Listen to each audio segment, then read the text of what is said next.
Bakit tinatapunan niya yung mukha? Baka hindi kasi Shell. Ganyan mo nga yung mukha mo. Baka ibang pagkatao. Sayang ang kagandahan mo pagkatapos. Ikaw nga, magkakilala ba kayo dalawa? Ha?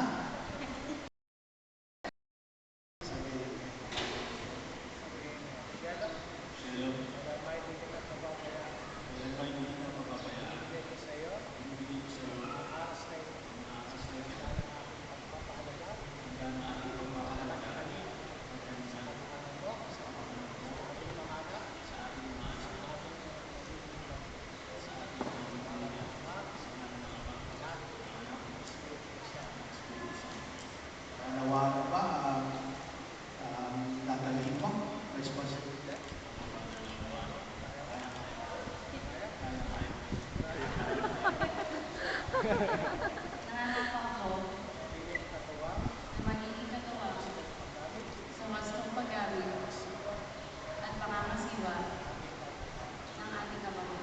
Bilang magtanggap natin kina Shell at Gino, bilang magkaisang titig sa ating sambayan ng Kristiyano, muli pasalubungan natin ang malakas na palakpakan. Sabay-sabay natin yung pagkasal, ang pagkasal, sina Gino at Shell sa Panginoon, o sa libahan, sa libutan sa pagkakasal ng Panginoon. Sa bawat panalangin natin, bigay, Panginoon, para sa buong Kristiyano sa Maynila, Panginoon sa pagpapasal araw-araw, panalangin tayo sa Panginoon. Para sa nagiging sa pagpapasal, kung siya na ituwangan ng Diyos, sa dinadalang hapis, panalangin tayo sa Panginoon. Panginoon, Mag-ready na. Sa Gina Shena na pinapuklan sa pag-isang